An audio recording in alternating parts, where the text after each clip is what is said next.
Olá, a paz do Senhor Jesus. Sou o professor Eliseu Fausto e hoje estaremos meditando nos capítulos 4, 5, 6 e o capítulo 7 do Evangelho de Lucas. E neste momento te convido a orar comigo. Senhor Deus, louvamos e engrandecemos ao teu santo e bendito nome, pelo privilégio que o Senhor nos concede de estarmos mais uma vez diante da tua palavra, para meditar sobre ela, Senhor, e aprender mais de ti. Deus, venha, Senhor, esclarecer a nossa mente, o nosso coração, dia a dia, acerca da tua palavra, acerca dos teus desejos, Pai, acerca das tuas ordenanças, Senhor. Que venhamos ser obedientes a elas e que venhamos, Pai, ser como luz para este mundo. Abençoe a minha irmã, o meu irmão que está comigo neste momento, orando e lendo a tua palavra, Senhor, posteriormente. Pai, abençoe poderosamente teu filho, a tua filha, o lar de cada um deles.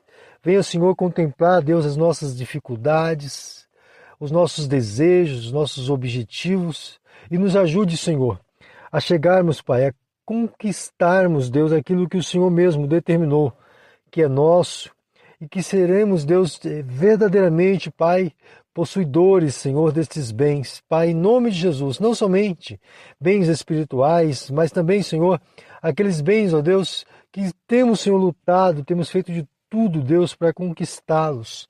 Sabemos que o Senhor é poderoso para abrir as portas, para nos fazer, Deus, adquiri-los. É no nome de Jesus que eu peço a tua bênção. Venha, Senhor, estar conosco, porque nós estamos, Deus, de fato, Senhor, desejosos de aprender mais do Senhor, de nos dedicar mais à tua palavra. Mas também, Senhor, queremos, Deus, viver neste mundo, Senhor, como pessoas normais, como pessoas que lutam também pelas questões financeiras. Mas, Senhor, não venha, Deus, permitir que estejamos perdidos neste mundo como muitos que iniciaram na fé, iniciaram acreditando no teu poder, iniciaram acreditando, Senhor, na tua resposta soberana. E aí, Deus, desistiram no meio do caminho. Começaram então, Senhor, a lutar com as suas próprias mãos, a querer granjear coisas para este mundo com os seus próprios esforços. E esqueceram do Senhor, que é o nosso ajudador constante.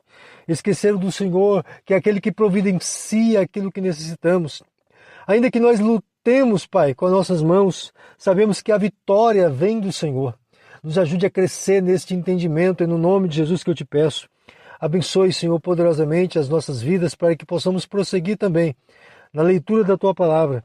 E até o término deste ano, Senhor, como é o propósito deste grupo, possamos concluir toda a leitura da tua palavra. Mais um ano, para a glória do teu nome. Eu peço a tua bênção e te agradeço, em o nome de Jesus, o teu Filho. Amém. No capítulo 4, vemos que quando Jesus encontrou-se com Satanás no deserto, sua dependência das Escrituras acabou com o esforço de Satanás para aplicá-la erroneamente.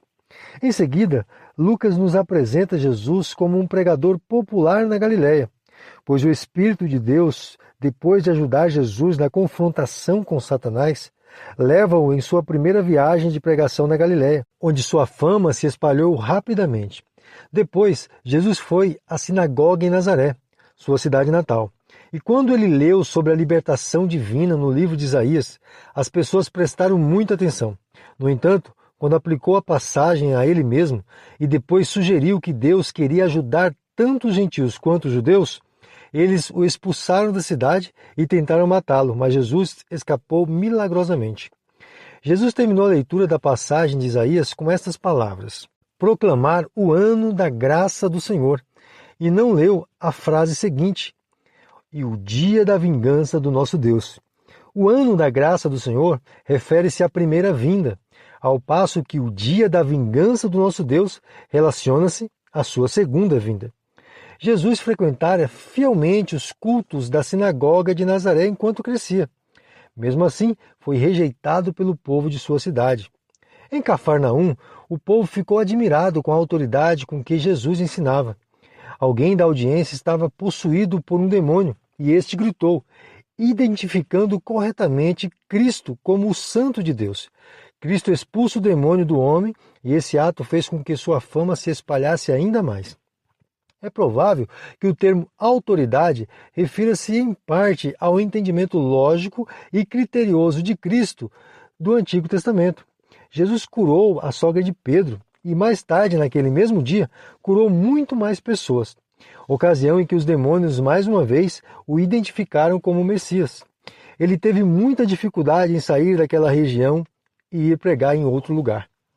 No capítulo 5, somos informados que quando Jesus tomou emprestado o barco de um pescador chamado Pedro para usar como púlpito, ele soube que este e outros pescadores estavam tendo um dia ruim de pesca.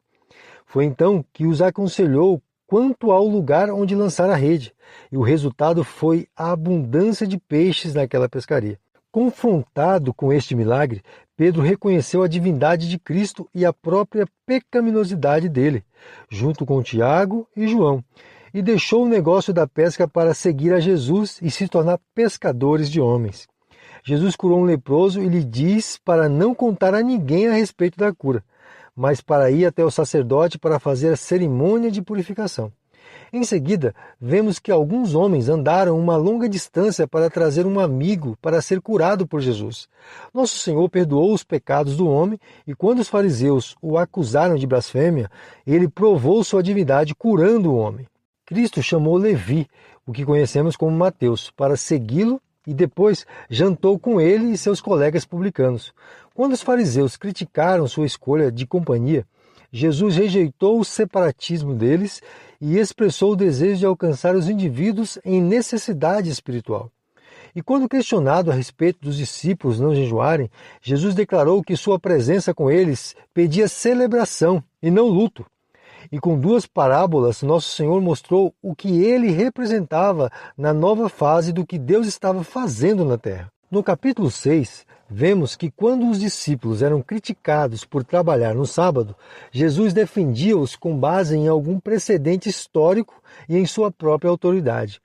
Jesus, contrapondo-se à tradição farisaica, mas de acordo com a vontade de Deus de salvar vidas e fazer o bem, curava aos sábados. Os fariseus de coração endurecido começaram a tramar contra ele. Após toda uma noite de vigília em oração, Jesus escolheu 12 dos discípulos para serem seus apóstolos especiais, assim chamados porque seriam enviados para representar o reino. Seguido por multidões imensas, Jesus curava a todos, porque dele saía poder. Lucas registra vários ensinamentos de Jesus, alguns dos quais são do Sermão do Monte. Jesus disse que seus seguidores são verdadeiramente abençoados ou felizes, mesmo quando estão pobres e famintos e angustiados, ou são perseguidos. Ele afirma que os indivíduos que confiam na riqueza um dia desejarão ter confiado em Deus. A popularidade entre os homens pode indicar desaprovação divina. Devemos amar os inimigos, devemos perdoar e não julgar. A generosidade traz bênçãos materiais. Os líderes espiritualmente cegos, como os fariseus, produzem seguidores espiritualmente cegos, e que os atos revelam a condição do coração. E, por fim, nos ensina que, assim como uma casa com fundação, todos os que obedecem à sua palavra serão conservados diante das tempestades. Porém, aqueles que ouvem, mas não obedecem, só podem esperar a ruína. No capítulo 7, vemos um centurião romano pedindo a Jesus que curasse seu servo. Jesus curou o servo e elogiou a fé desse gentio, que a partir desse milagre entendeu que o Deus de Israel era o único Deus verdadeiro, que ele era indigno desse Deus, que o poder de cura de Jesus era ilimitado e que ele precisava confiar na autoridade de Jesus e obedecer a ela. A Bíblia tem registro de apenas outra ocasião em que Jesus maravilhou-se com a fé de uma pessoa, e esta também era de uma gentil. Quanto a Israel, Jesus só podia maravilhar-se com sua trágica descrença. Induzido pela compaixão, Jesus ressuscitou o filho de uma viúva, a primeira das 3 pessoas que ele ressuscitou da morte. Tecnicamente, todos os 3 foram ressuscitados, não ressuscitados para nunca mais morrer, pois Jesus foi o primeiro a ressuscitar da morte e nunca voltar a morrer. Quando João Batista, de sua cela, ouviu os relatos dos milagres de Jesus, ele enviou 2 discípulos para questionar a identidade dele. Ele tinha anunciado que Jesus era o Cordeiro de Deus. Agora, talvez por causa de seu sofrimento, ele estava perdendo essa certeza. Jesus respondeu compassivamente às dúvidas de João, citando os milagres que realizou como prova de que era o Messias. Em seguida, Jesus começou a falar sobre João Batista e o ministério deste, dizendo: ele era o precursor de Cristo, conforme foi profetizado. Ele era o maior de todos os profetas, mas até mesmo o menor no reino de Deus é maior que ele. Quer isso se refira a viver depois da cruz, quer a participar do reino milenar, a verdade declarada é a mesma.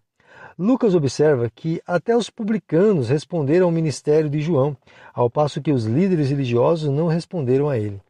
Enquanto Jesus jantava na casa de Simão, o fariseu, uma mulher conhecida como pecadora começou a lavar os pés dele e a chorar por seus pecados. Quando Simão reagiu com desdém, Jesus contou uma parábola sobre um homem que emprestava dinheiro e que perdoou duas dívidas, uma grande e uma pequena. Ele aplicou a história à mulher pecadora e a Simão, dizendo que o arrependimento leva ao perdão de Deus, resultando em amor por Cristo, como a mulher demonstrara. O não arrependimento leva ao não perdão, resultando em falta de amor por Cristo, como Simão demonstrara.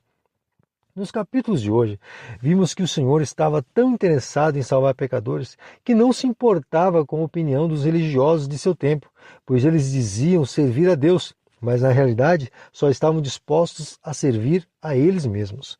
Jesus sempre condenará aqueles que se dizem ser servos de Deus, mas estão na verdade servindo a seus próprios interesses.